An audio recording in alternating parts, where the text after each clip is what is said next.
Thank you all for joining us tonight for webinar number 7 in the Healer's Journey Learning Series. And this one is entitled, What's Holding You Back? Now, for this webinar for tonight, it's an interesting topic. When I work on these webinars to present to you, I really contemplate and meditate quite a bit and draw from personal experiences and books and other inspirations. And I actually had a feeling, a little bit of this what's holding you back feeling for myself, and realized that it wasn't so much that I was being held back, it was that I had so much to say, and I had to sift through all of the things that I wanted to share with you tonight in What's Holding You Back to come up with just some concepts, just some ideas. Now, in the past, I've shared with you some stories that gave examples of a particular concept, and I don't have these stories tonight. And part of the reason I don't have these stories for you tonight is because it's really hard for me to go into the depths of suffering, to go into the depths of trauma and things that are going wrong. I don't like to do that. And it feels to me that it empowers the suffering, the trauma, and the what's going wrong to focus on that. But still, we need to talk about these things a little bit. So I do have a glossary for you as I have in the past, and I have a few thoughts for you to contemplate, and I will have some questions for you as well that feel perhaps something for you to think about. So if you haven't already done so, you can review our previous webinars in the Healer's Journey Learning Series. I have these all loaded up on YouTube. I have them on my blog as well, and if you want them sent directly to your inbox, you should be on, you should go to my website, secondnaturehealing.com/webinar.html. You can see it in the menu. Just go over to where you can scroll down to Healer's Journey. You register for that, and you'll get everything more personalized directly. You won't miss anything. As a brief summary, I'm not going back to the very beginning, but just to remind you a little bit about our 4th webinar, we talked about vibration, and that everything vibrates, and we can raise our vibration or we can lower our vibration anytime we want. There are ways to do this. We talked about that in the webinar, and these changes that you make in your vibration, raising or lowering it, can either improve your health or cause damage to your health. So vibration is an important concept that I wanted to bring out again today. And in the 5th webinar in the series, we focused on our journey as light beings in physical form and the questions we ponder as we move forward. We always have questions. And here's another question for today. What's holding you back, right? So we always have these questions. We're always seeking answers. And this is an intellectual activity as well as an emotional activity when you have questions like that. So in today's topic, what's holding you back, we'll bring in concepts from previous webinars around the questions we have, as well as what it means to be in vibrational alignment with spirit. So over the course of the next 30 to 40 minutes, I hope you resonate with some of the questions presented here, and you are not alone. I really appreciate that you are here, and very often people who are on the healer's journey feel like they are alone, that They're the only ones who get this. And I can't tell you how many times people talk to me and they say, gosh, it's so nice to talk to somebody who understands this language, who can communicate, who I can actually share my heart to in all of these feelings and knowings and intuitive sensations that I get. So yeah, you're not alone. You just have to find your tribe, and I hope you find your tribe here with us tonight. At the end of the presentation, I'll share with you a few tools to help you get started.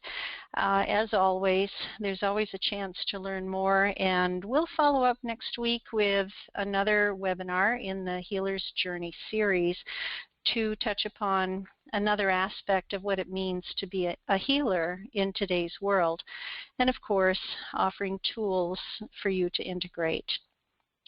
There's always an opportunity for you to reach out for personal mentorship, supportive classes, or intuitively guided healing sessions. And I'll share with you how to do that at the end of the webinar. Are you ready? Okay, let's get started.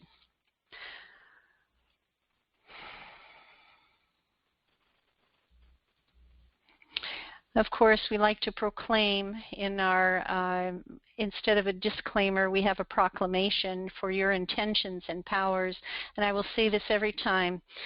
The information, thoughts, and ideas presented here honor your intentions to empower you with natural choices that support personal well-being. Conveyed with compassion, truth, and openness, our intention is to help you see beyond the filters of disclaimers, which tend to support a one-sided approach to the health industry. We also proclaim that we are whole, vibrant beings in physical form and maintain sovereignty to nourish, support, and empower our lives with divine gifts and a natural ability to heal.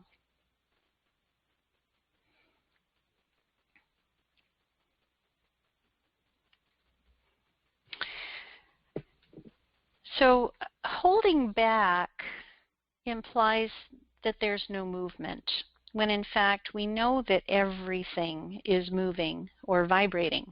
And what we're really looking at when we talk about what's holding us back is the possibility of no movement in a particular direction. Just as the sailboat has to set the sail to know where it's going. See, that's part of it, right? You have to know where you're going. There's always movement. There's always the wind blowing. There's always something happening in our lives, but for many of us, we do feel stuck, and we do feel like we're just in a holding pattern. So as we talk about the healer's journey, we become aware of our gifts and talents. Remember, we call that our magic. And the skills we utilize, which we call our medicine, and the passion we have to help others, which is being the lighthouse. With all we've previously discussed, it would be nice to think that we're moving forward, that we're on a path of becoming enlightened, illuminated healers. Yeah, we'd all like to think that. So let's see. Here's our glossary for today. I have a few words to have you consider. The first one is trauma. Trauma is a wound, either physical, mental, or emotional. Trauma may be acute, a single event, or chronic, continuous events over longer periods. Now, before I move on to the next term in the glossary, let's talk a moment about trauma. Because when we think of trauma, very often we think of something really hard to deal with. Very, the word traumatic, right? It's difficult. It's something that happens to us. Yeah? So if something is happening to us, it doesn't actually have to be a big thing. It doesn't have to be an obvious thing. It doesn't have to be an accident, a divorce, an injury, a surgery, a disease. It doesn't have to be big like that. Trauma can actually be really tiny things that accumulate over time.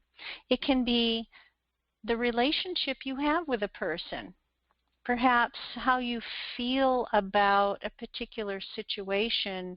Maybe it's something that someone says to you that feels negative, even if it wasn't intended in a negative way. Or maybe it's the person that cut you off while driving because you were really on your way to an important whatever it was, and somebody cut you off. All of a sudden, you're traumatized. You see, so trauma can be a little thing. And we might not even know what that trauma is.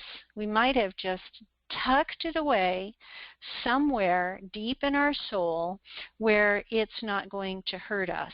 And that's what a defense mechanism is for. So that's the second one in our glossary, defense mechanism.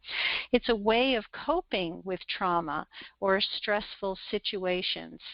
Now, we cope with things in many different ways.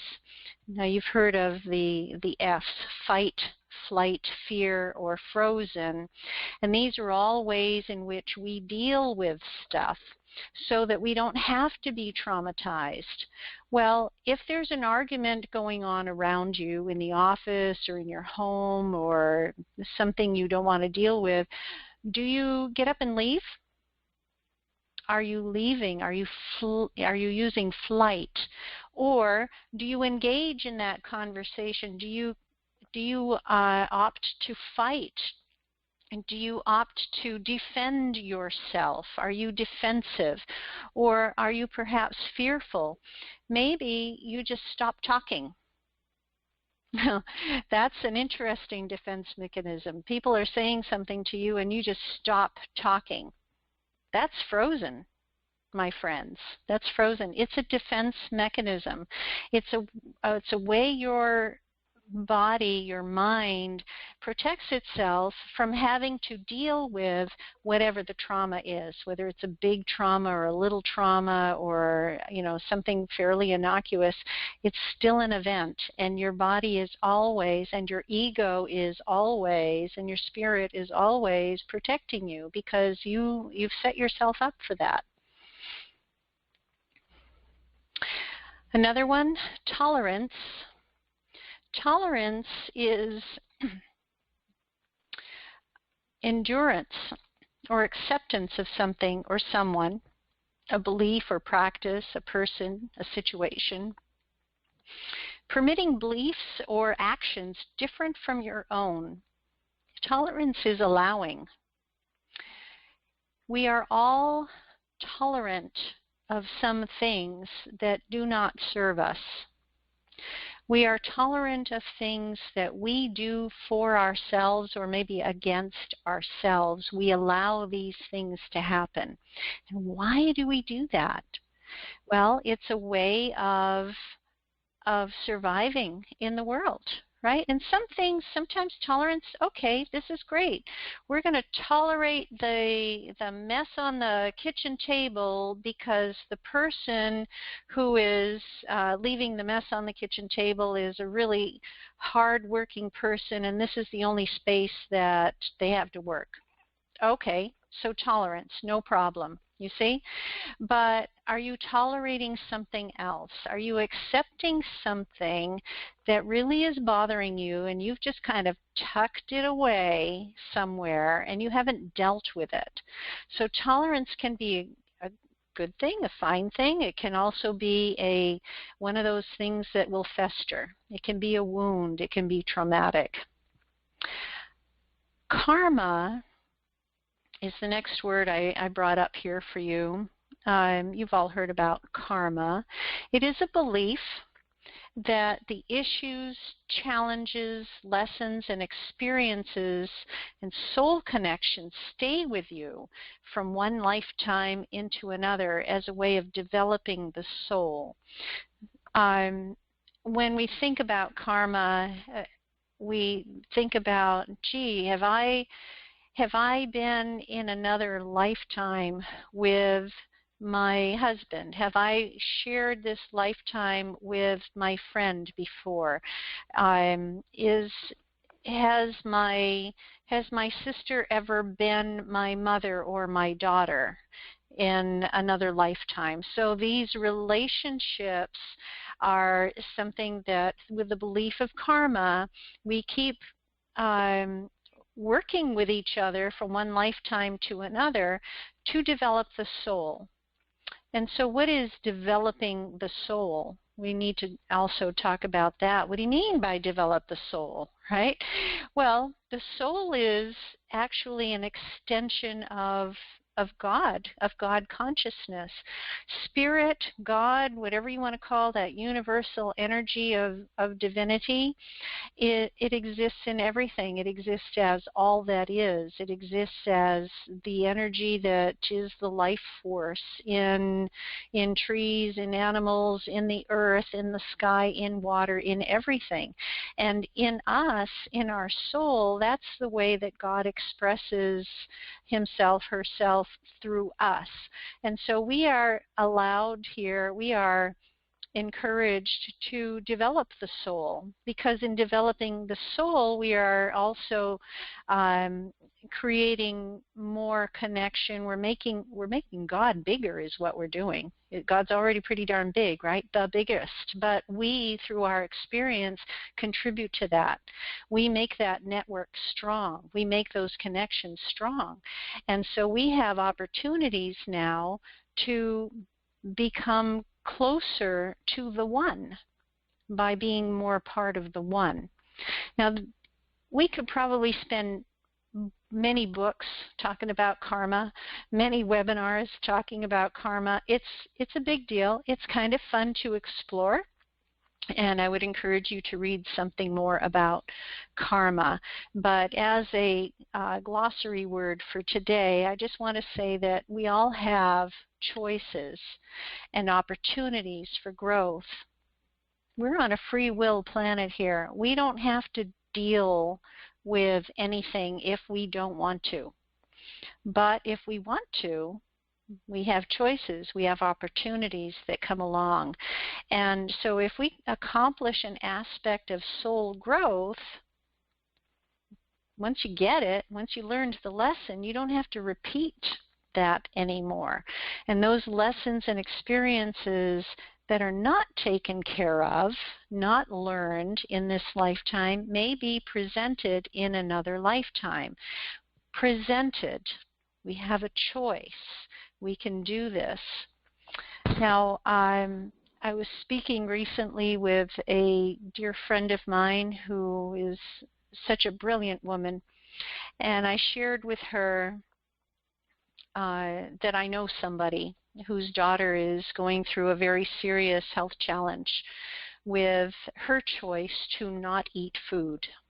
We all know what that is. We all know what that diagnosis is. And stepping back from it, I can see a little bit what's going on. I know what the situation is in the family, and when I talk to this daughter, I feel for her. She feels to me like a very spiritual soul, just a real high vibration person, but she just can't be here in physical form. It's really hard for her to be here in physical form. And so when I was sharing this with my friend, she said, boy, she better get this right or she's going to come back and repeat it. In other words, karma. So the choice in this lifetime might be, can't be here, don't have the support, this is too hard. So for a person like that, okay, well, maybe they're not going to do it this time. Maybe they're not going to want to suffer like that. Maybe they don't feel like they have the strength or the support to get through it. It's all the choice. And of course, being the lighthouse, being the healers that we are, the enlightened, the illuminated healers, all we do is we shine the light. We offer our heart. We offer ourselves as a resource, as someone who cares. And that's really all we can do in that situation. But really something to consider. The more you look around at this, the more you're going to see examples of karma, examples of this belief.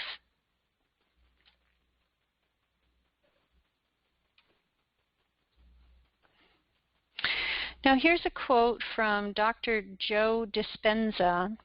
You may have seen him some years ago, about 10, maybe 10 or 12 years ago now. There was a movie called What the Bleep Do We Know? Anybody hear that? He was in that movie, and the movie came first, then the book. What the Bleep Do We Know? So if you haven't read the book or seen the movie, that might be fun for you to watch or to read. He says, we move from knowledge to experience to wisdom. We move from thinking to doing to being. So in other words, we go from having the thoughts we have influence our choices, and our choices influence our behaviors. And our behaviors influence our experiences. Our experiences influence our emotions, and our emotions drive our thoughts. And of course, it cycles right back to thoughts. Okay, our thoughts influence our choices. So you see how we can get stuck in a loop here? If we are thinking something, we're going to choose a certain way, and then we're going to behave a certain way. We'll have a particular kind of experience which will invoke an emotion, and it's going to drive our thoughts. This is a loop, folks. How is it that we can perhaps change this? This is a question for you. How can we change this? How can we get unstuck if we're in a loop like this? Make different choices. Make different choices. Okay, we could start there, of course. We could make different choices. For example, let's talk about what's on not everybody's mind, but a lot of people. At the beginning of the year, what do people think about at the beginning of the year? They make a resolution to do what? Get healthy. Get healthy, lose weight. Usually it's a lose weight thing, right? Or a health-related thing. To have more exercise. So they want to, in other words, make a change in their choices which will influence their behavior. So they're choosing to be healthy. And in order to do that, they do something different, like they'll join a gym, or they'll start walking, or they'll make a different choice for something to eat. Maybe they're not going to have ice cream every night. Maybe they're going to have no dessert. They make a choice, right? So it changes their behavior, and they begin to notice something happening. Maybe they change their diet. Maybe they're exercising more. Now their behavior is different. They've made those changes. What might their experience be? Good? Yeah. Might they feel healthier? Feel healthier, maybe losing some weight. Maybe, yeah. Maybe even sleeping better, feeling better. Maybe their hair's not falling out anymore, whatever that experience is, right? And if they're feeling better and they're sleeping better and they're feeling like they have more energy, might they be happier? Yes. Possibly, yes. Okay. And so if they're happier, now the emotions, these happy emotions, can shift their thoughts of, wow, I am attractive. I am, I love wearing these new clothes. I'm thinking differently, right? So we can start with choices, absolutely. But what if we start with something else? What if we start with an experience? What if we want a different experience? What if we notice, we become aware of, say, for example, that whenever I eat French fries, my stomach feels sick? Okay, become aware of an experience that we have. Or whenever I go to the office and talk to this person, I get this knot in my my chest? Can you start with an experience on this loop? Yeah, Yep. you can. But then doesn't that come back to then how you choose to address that experience? Yes, but the experience, yes, absolutely. Everything cycles back to the choices. You get stuck in these loops, but you can jump in anywhere is what I'm saying. When Dr. Dispenza talks about the thoughts, what does he say? We move from knowledge to experience to wisdom. We move from thinking to doing to being. What I'm saying is, and these are his words also on the screen, we can jump into this loop at any point. We can jump in because of an emotion. We can jump in because of an experience. We can jump in because of a thought we have. And the effect will be the same. You will get unstuck if you jump in at any point. Whatever the reason, whatever the experience, whatever the emotion, whatever the thought, you will be able to get unstuck if you realize that you are in a loop and you can make the choice. You can have a different experience. You can do a different thing, have a different behavior.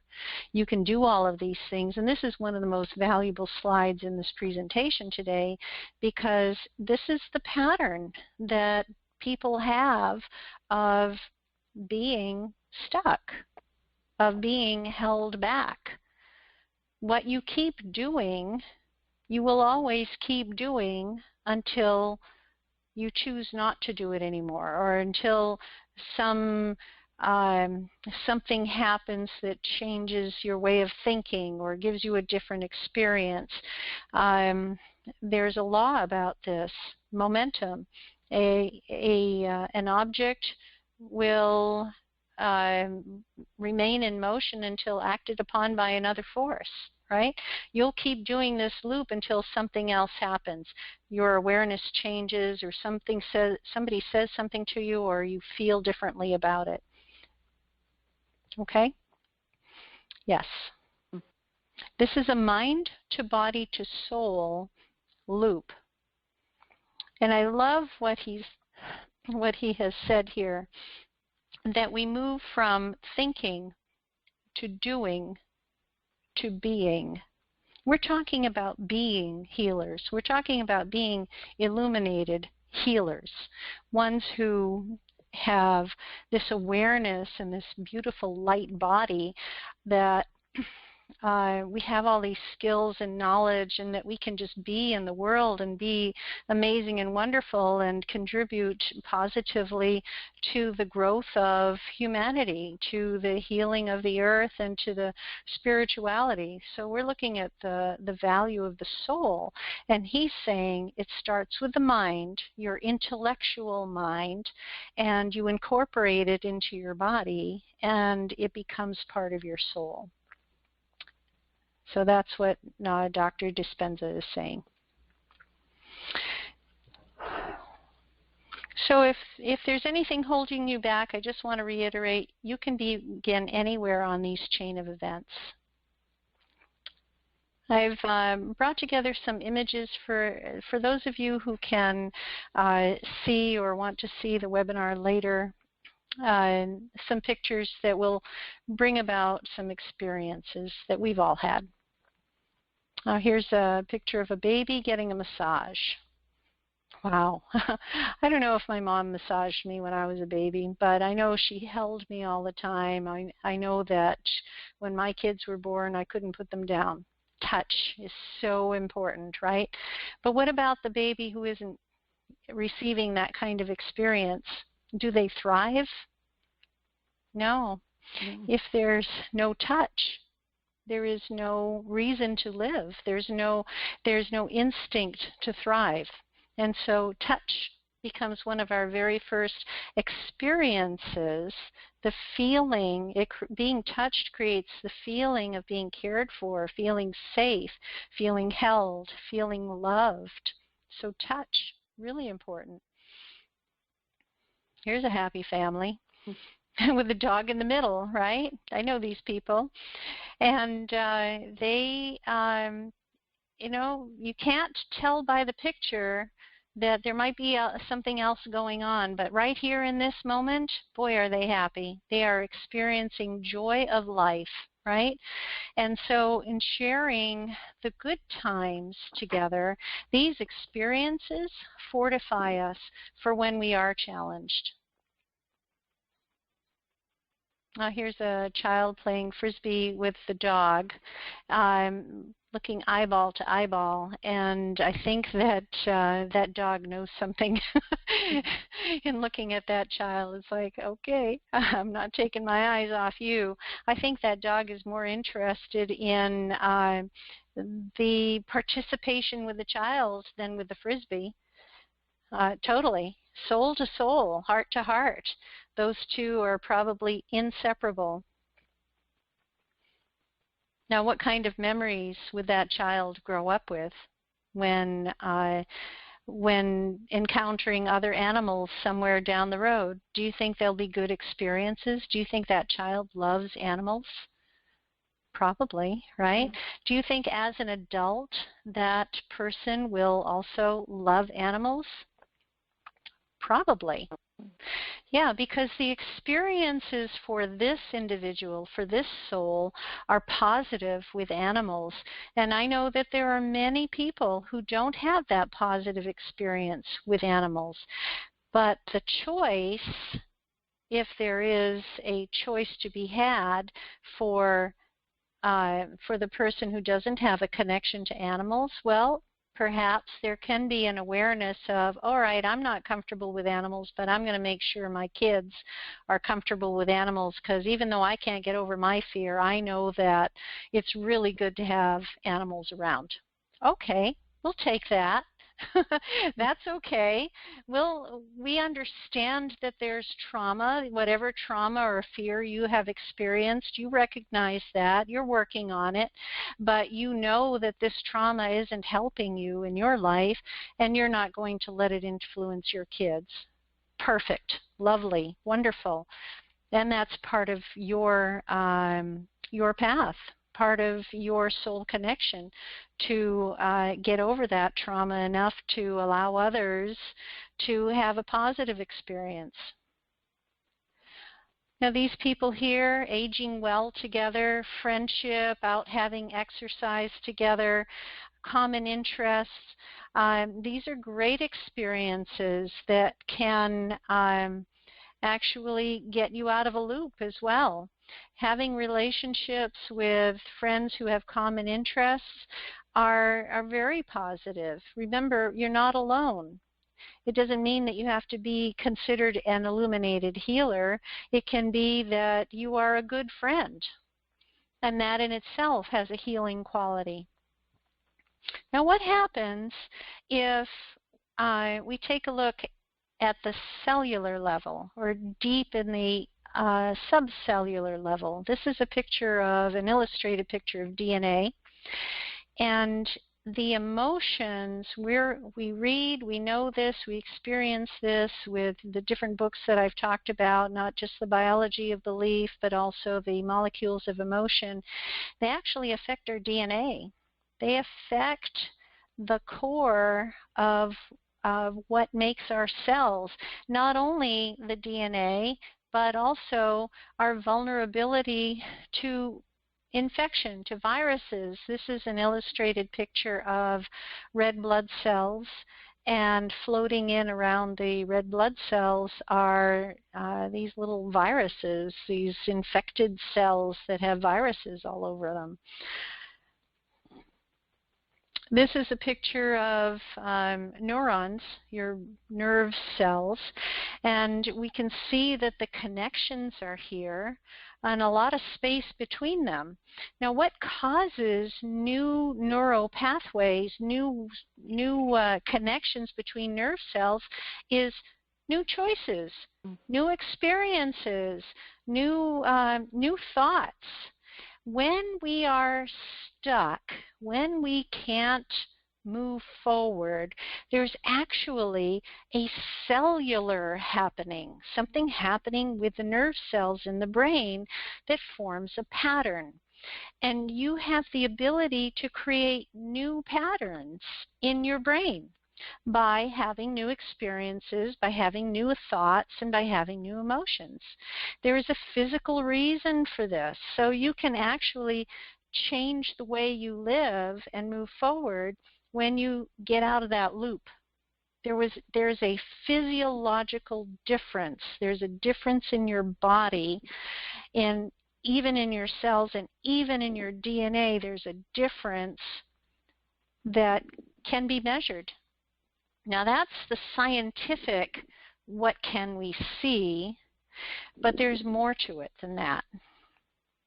There's this concept of wholeness. So many times people feel that there's something missing in their life, or that they're not worthy, not perfect, not able, not something, not beautiful, not wealthy, not, you don't have enough. Does any of this sound familiar? Yeah? Mm-hmm. That we're feeling a lack of something, that we're not whole. Well, the idea of wholeness means, I saved this glossary word for now here toward the end. Wholeness is complete, total, undivided aspect of well-being, wanting nothing, a journey toward reaching full potential. And while we contemplate wholeness, we should also contemplate the idea of fragmentation, separation, or distance from wholeness. And this can best be illustrated, I think, with paper. And I saw this many years ago when I think it was when my son started preschool. He had a brilliant preschool teacher who looked at it this way. If you have a whole piece of paper, just sort of a metaphorical representation of your wholeness, and you start your day and you're feeling pretty good, you go to school, the child goes to school, and someone says to the kid, boy, that's a stupid shirt, or, whatever it is. Or another person says, you can't cut that. You don't have that skill. You don't know how to cut things. Here, let me do it. Right? Or you're not good enough, you're not pretty enough, you're not smart enough, I don't like you. And so little bit by bit, the paper gets torn up, fragmented, pieces torn away to represent metaphorically that the child then becomes something less than whole. And this is where we can go back to our first glossary word of trauma. We are always experiencing some kind of trauma, something that is attempting to tear away at us, to fragment us, to steal something from us. And I would like to venture to say that you might consider the concept of wholeness is equal to God consciousness, that our distance from wholeness becomes a journey toward wholeness. So even though metaphorically pieces might be torn away, we might have lost something when a relationship ended, or feel broken when something bad happened or somebody said something bad. These, remember, are opportunities for our growth of spirit.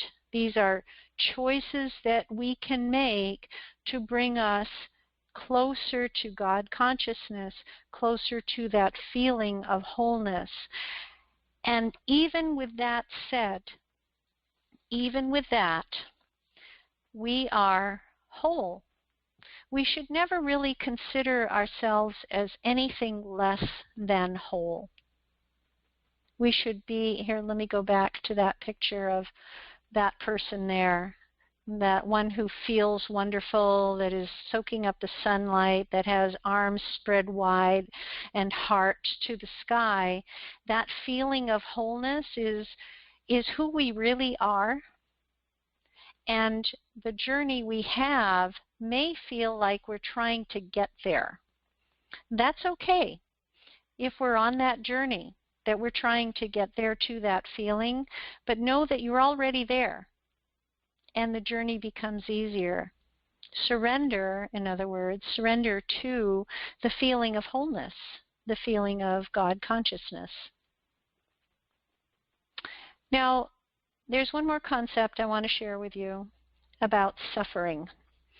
If you have picked up any books on shamanism or have learned anything about shamanism, one of the things about becoming a shaman in the old concept, in the old tradition of becoming a shaman, is that you've got to suffer. And we see this also in old religious practices, the self-flogging, the self-deprivation, the suffering that people feel they have to do in order to become closer to God or in order to become better or for their soul to grow. There is this concept of suffering. In fact, in the old concept of shamanism, there would be dismemberment. There would be injury and harm and cutting so that there would be a physical suffering in order so that healing could happen.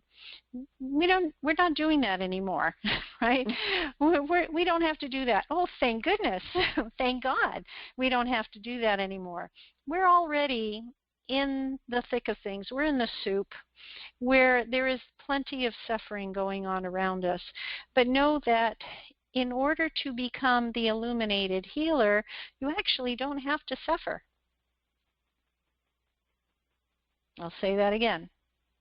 You don't have to suffer to grow spiritually. You don't have to do that.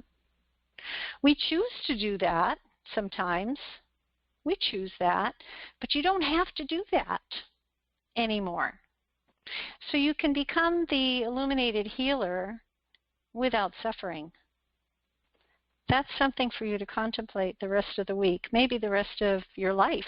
You don't have to suffer.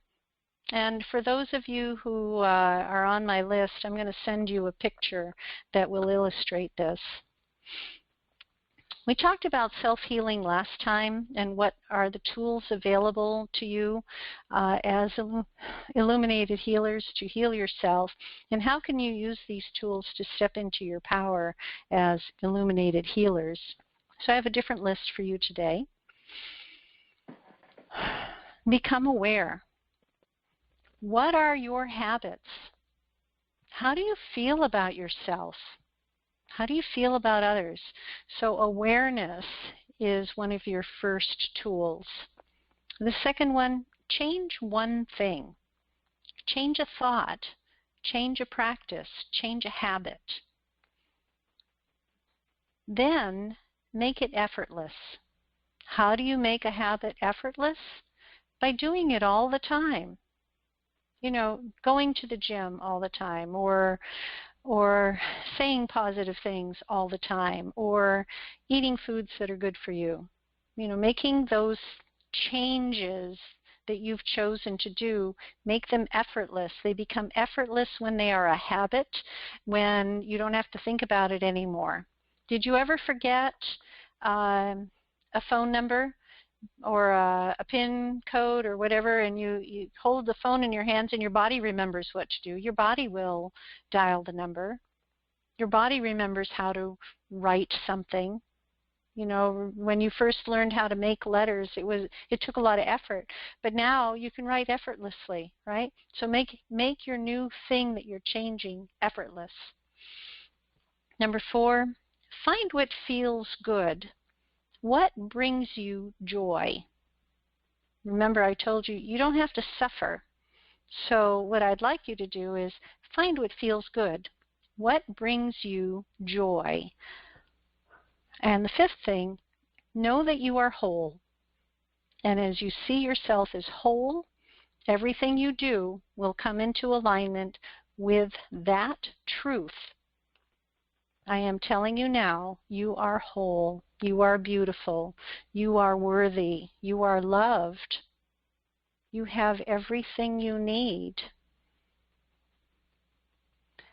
Somebody needs to remind you of that once in a while, and then you can believe it.